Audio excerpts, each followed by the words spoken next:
Ẹ kú dédé àsìkò yìí gbogbo bí tẹ́ ti ń gbọ́ mi lé lóko tàbí lẹ́yìn odi. Ẹ jẹ́ kí a gbàdúrà bá báwọ́ olùfẹ́ ọwọ́ wọn. Aṣẹ́yìn lọ́ba gbẹ̀ngà fún àánú àtọ́jú rere ńlá láti àrígbà. Tí a tún rí ọjọ́rú àkọ́kọ́ nínú oṣù ìkẹjọ. A gbàdúrà wípé ayọ̀ ìtẹ̀síwájú ìgbéga àlùyọ yóò rú wá fún wa lénìí ní orúkọ Jésù. Àti wípé ọ̀rọ̀ tẹ́ ò gbéyàwó lénìí yóò ṣe ayé ọkàn àti ara wa ní rere. Kò ní lòdì sí wa ní ọjọ́ ìdájọ́ nítorí tí a gbàdúrà ní orúkọ Jésù Kristi Olúwa wa. Àmín. Ìwé ọ̀run ṣíṣí tí a ti ọwọ́ olùṣọ́ àgùntàn Enoch Adéjàre Adébóyè kọ. Èní ọjọ́ kẹfà ọjọ́rú oṣù kẹjọ ọjọ́ kẹfà.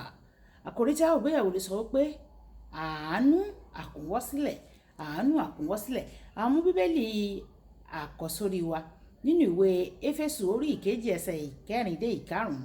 Éfésù orí ìkejì ẹsẹ̀ ìkẹrin dé ìkarùn-ún. Ṣùgbọ́n Ọlọ́run ẹni tí ń ṣe ọlọ́rọ̀ ní àánú nítorí ìfẹ́ ńlá rẹ̀ tí ó fi fún wa nígbà tí àwa tilẹ̀ ti kú nítorí ìrékọjá wa, ó sọ wá di ààyè pẹ̀lú Kristi. Oore ọ̀fẹ́ ni a fi gbà yín là.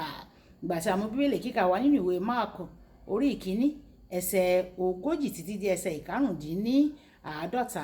Ìwé Máàkù orí ìkíní ẹsẹ̀ 40 títí dé ẹsẹ̀ ìkarùndínláàádọ́ta. Ọkùnrin kan tí ó dẹ́tẹ̀ ó sì tọ̀ wá ó sì kúnlẹ̀ níwájú rẹ̀, ó sì bẹ̀ ẹ́. Ó wí fún un pé, bí ìwọ bá fẹ́, ìwọ lè sọ mí di mímọ́ o. Jésù ṣàánú rẹ̀, ó na ọwọ́ rẹ̀, ó fi bà á, ó sì wí fún un pé, mo fẹ́ o, ìwọ di mímọ́. Bí ó sì ti sọ ọ̀rọ̀ lójú kan náà, ẹ̀ṣẹ̀ náà fi sílẹ̀ o, ó sì di mímọ́. Ó sì kìlọ̀ fún gidigidi lójú kan náà, ó sì rán an lọ. Ó sì wí fún un pé, ìwọ má sọ ohunkóhun fún ẹnikẹ́ni o, ṣùgbọ́n lọ fi ara rẹ yàn fún àlùfáà kí o sì fi ẹbọ ìwẹ̀nùmọ́ rẹ tí Mósè paláṣẹ ní ẹ̀rí fún wọn.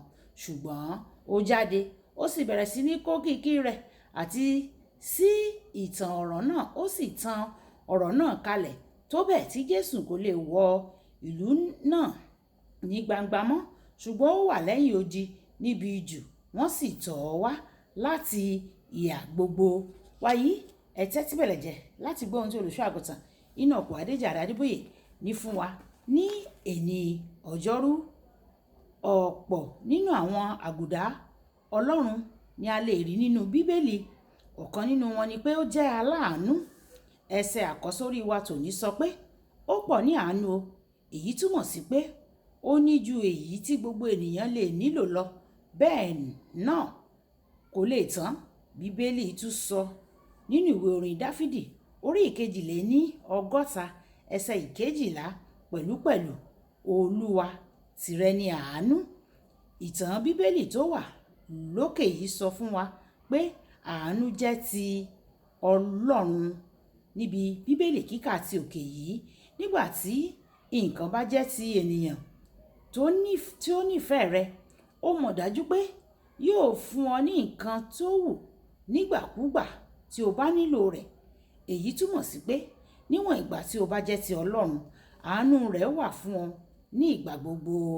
Ibi Bíbélì kíkà wa tòní sọ ìtàn nípa adẹ́tẹ̀ tó lọ sí ọ̀dọ̀ Jésù. Ó sọ pé tí o bá fẹ́, ó lè mú mi láradá. Lọ́rọ̀ mìíràn, ó sọ pé mo mọ̀ pé aláàánú ni ọ́, ṣùgbọ́n n kò mọ àánú náà bóyá ó lè dé ọ̀dọ̀ mi. Tí o bá ṣàánú fún mi, mo mọ̀ pé màá di mímọ́. Jésù kò bínú sí rárá o. Ó na ọwọ́ rẹ̀, ó sì fi ọwọ́ rẹ̀ kàn án.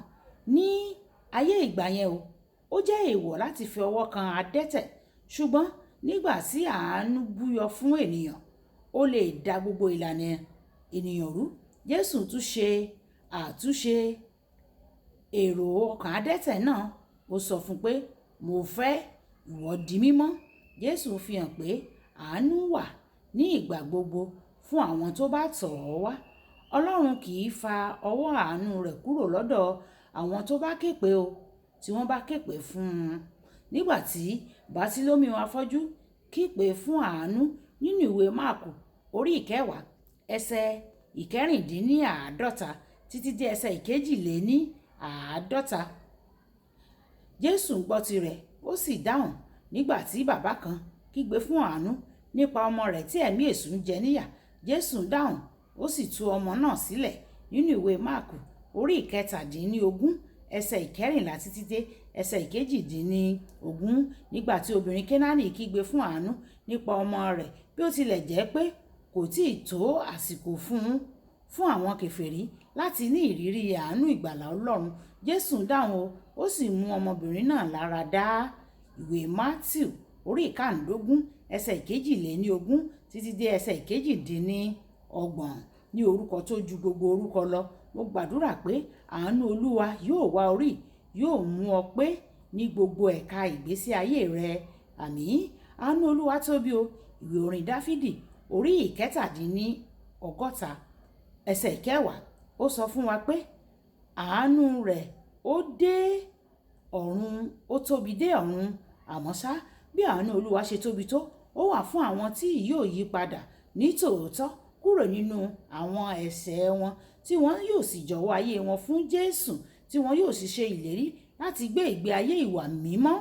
Àwọn tó ní ìbẹ̀rù Ọlọ́run nìkan ni yóò ní ìpín nínú àánú àkúnwọ́sílẹ̀ yìí. Ìwé orin Dáfídì orí ìkẹtàléníọgọ́rùn-ún ẹsẹ̀ ìkọkànlá. Kókó ọ̀rọ̀: àwọn tó ní ìbẹ̀rù Ọlọ́run yóò máa gbádùn àánú àkúnwọ́sílẹ̀ ní gbogbo ìgbà. Ìjà sọ pé bàbá mi, Ọlọ́run aláàánú mi, Olúwa fún mi ní oore ọ̀fẹ́ láti ní ìbẹ̀rù rẹ, kí n lè gbádùn àánú rẹ ní gbogbo ìgbà, ní gbogbo àsìkò, ní gbogbo òrèkóòrè. Fún mi ní oore ọ̀fẹ́ o láti lè máa gbádùn àánú rẹ. A ó sì gbádùn àánú Ọlọ́run dọ́ba ní orúkọ Jésù. Olúbùkọ́lá Ayako ní orúkọ mi. Ẹ máa bá mi like, ẹ máa share, ẹ máa comment nípa ẹ̀ kí àwọn ènìyàn pín lè jẹ àǹfààní ọ̀run ṣíṣí Yorùbá. Ó dàbọ̀.